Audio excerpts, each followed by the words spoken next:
tous, mon ami Oscar et moi nous vous souhaitons la bienvenue dans En pleine forme, l'émission qui répond à toutes vos questions santé. Vous avez été nombreux à nous soumettre vos questions sur www.enpleineforme.net. Nous avons sélectionné 3 questions pour nos 3 spécialistes. Bonjour à tous. Bonjour Myriam. Alors tout d'abord Anne-Frédérique Nahas qui est sexologue. Ensuite, Jean-Daniel Chalot, qui est conseil et coach en entreprise. Et enfin, Philippe Vernois, qui est spécialiste de l'hypnose et de la PNL. Comment allez-vous ? Très bien, merci. Écoutez, j'espère que vous allez bien. En tout cas, moi, ça va très bien. Nous allons débuter par une question sur le trac qui est posée par Juliette, qui nous dit qu'elle est étudiante au conservatoire de musique. Elle a un problème lors des examens, elle perd tous ses moyens lors de son examen de piano. Elle a un trac fou. La PNL ou l'hypnose peut-elle l'aider ? On va utiliser les deux. On va utiliser ses émotions, puisqu'elle a des émotions négatives qui la bloquent. C'est un réflexe naturel que d'être bloqué par quelque chose qui vous stresse, niveau stress très haut. On va utiliser des émotions positives. On va aller stocker des moments d'émotions positives. On va faire un petit peu des conserves d'émotions. On va lui remettre en mémoire des moments où l'émotion était très très forte et très positive, des événements qu'elle a vécus qui l'ont portée. Et on va venir, alors c'est très simple, c'est Pavlov. Pavlov avait éduqué un chien à réagir à un son. On va ancrer ça, c'est-à-dire qu'on va prendre une émotion positive et on va venir l'ancrer à un stimuli. Stimuli-réponse. Chaque fois que ce stimuli sera déclenché, en l'occurrence, on lui fera faire un appui sur le poignet ou un geste comme ça, un geste signal, on appelle ça, qui va déclencher automatiquement l'émotion positive. Donc on va en prendre plusieurs.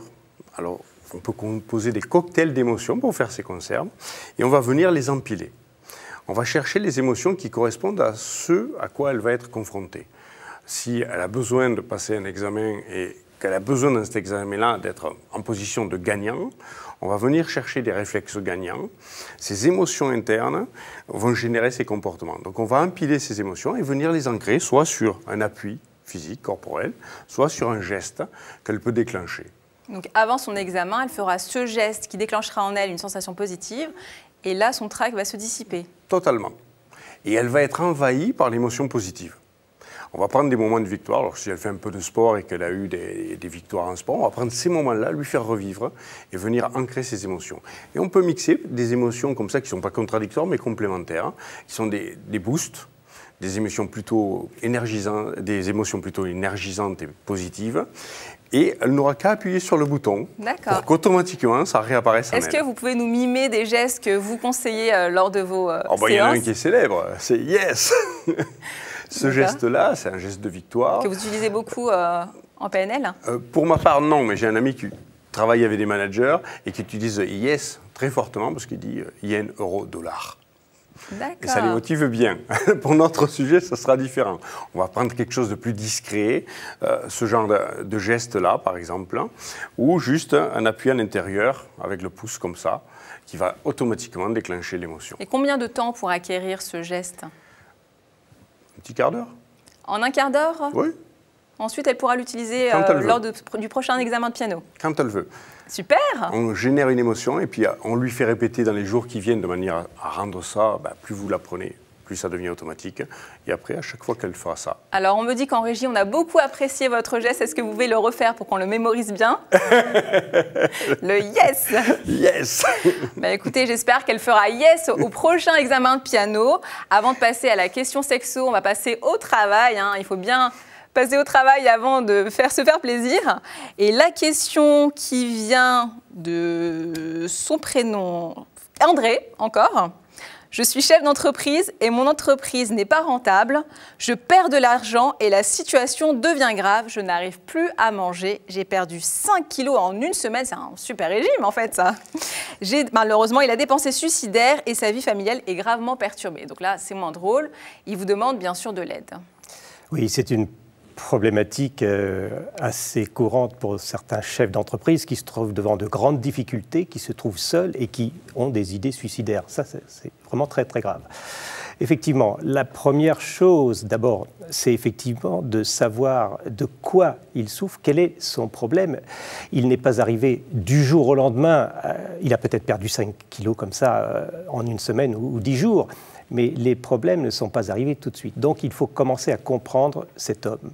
Et là, d'établir un climat de confiance, c'est absolument essentiel. Les chefs d'entreprise sont des hommes qui sont seuls dans l'entreprise. Ils sont seuls à gérer leurs problèmes, ils sont seuls à piloter l'entreprise, et probablement, il a dû conserver, je vais prendre quelques hypothèses, il a dû conserver des réflexes ou des habitudes qui datent de quelques années, de quelques dizaines d'années.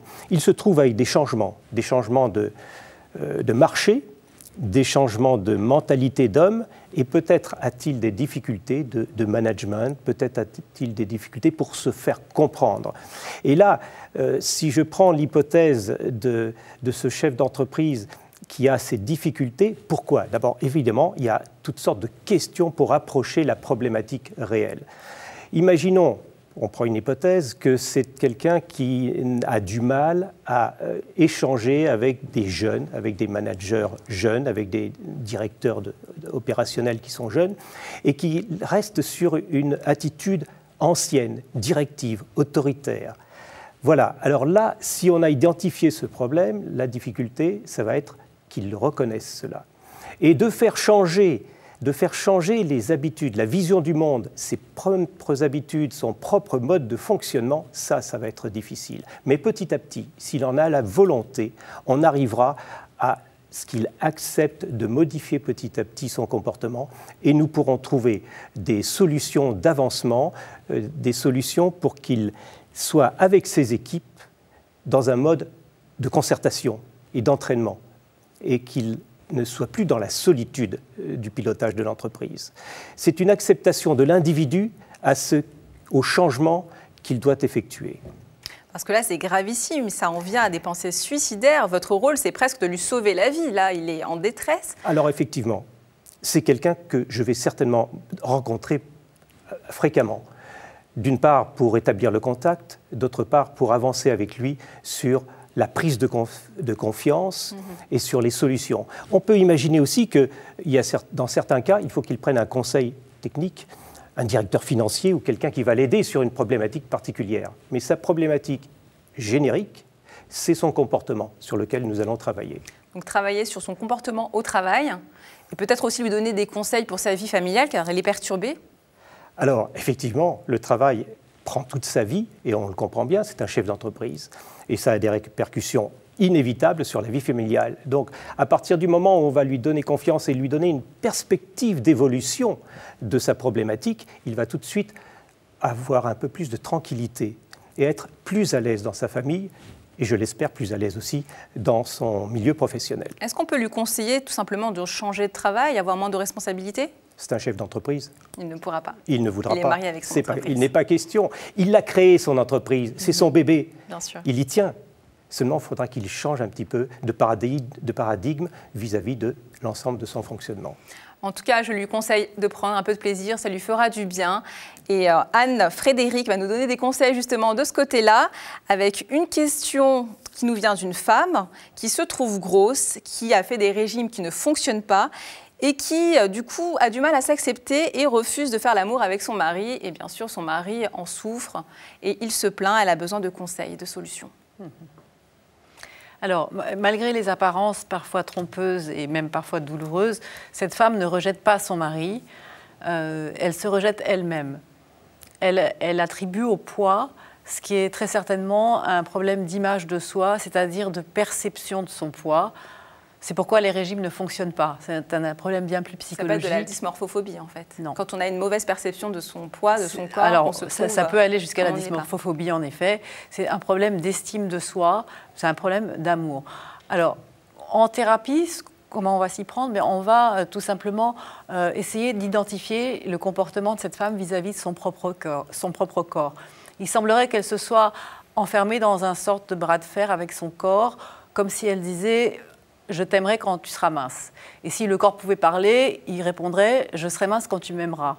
Et donc on est arrivé au parfait blocage, qui est en fait cette condition de minceur qui est imposée par la société occidentale. Qui est imposée par la société occidentale, qui peut aussi remonter encore plus loin dans l'enfance, quand les parents avaient toujours cette condition, cette prescription, si tu réussis, alors tu auras, quand tu auras fait tes devoirs. Alors, c'est nécessaire à l'éducation, et heureusement, ça ne fait pas toujours de dégâts, mais sur certains enfants, plus vulnérables que d'autres aux figures autoritaires de l'enfance, eh bien, ça peut avoir un impact négatif sur l'estime de soi.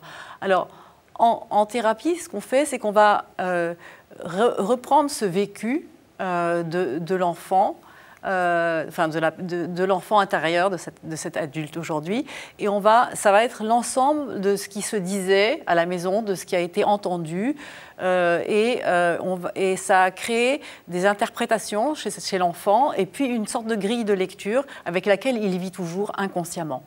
Donc, les injonctions familiales quant au poids, quant à l'image, quant à la réussite scolaire, tout cela, on va regarder quelles ont été les perceptions de l'enfant. Est-ce que c'était une perception d'amour et de sécurité, ou bien est-ce que ça semblait, par exemple, insurmontable ou complètement angoissant et très difficile ? Et quelle a été l'attitude ensuite d'acceptation ou de révolte par rapport à tout ça ? Tout ça, on va en faire une nouvelle lecture qui va permettre de dissiper les malentendus, de pardonner et de laisser circuler l'amour pour soi-même et pour tous.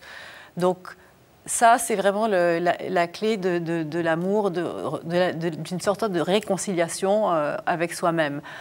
Je dirais qu'un couple qui consulte est un couple qui est vivant, c'est-à-dire qui se préoccupe de son devenir. Mais qui est conscient aussi de son problème. Voilà. Et sortir de l'accusation, c'est-à-dire le poids, l'autre, eh bien, c'est sortir de la victimisation, de l'impuissance, c'est sortir d'un comportement infantile. Se donner des moyens, se donner des objectifs, c'est un comportement adulte. Trop de couples se séparent très rapidement pour de mauvaises raisons. C'est une attitude qui est une attitude infantile. Il est parfois plus difficile de choisir de grandir, parce que c'est parfois plus douloureux. Et en même temps, c'est la seule façon de se libérer durablement des problématiques. Alors je l'invite vivement à vous consulter pour qu'elle commence à s'aimer. Il est temps de vous aimer. Et puis, malheureusement, nous devons rendre le plateau. Je vous remercie vivement pour tous les conseils que vous nous avez donnés. J'espère que ça va vous aider. Et surtout, si vous avez d'autres questions, n'hésitez pas. Nous sommes là pour y répondre sur www.enpleineforme.net. Mon ami Oscar et moi serons toujours là pour vous aider. J'espère que vous irez bien à la prochaine émission. D'ici là, prenez bien soin de vous. Au revoir.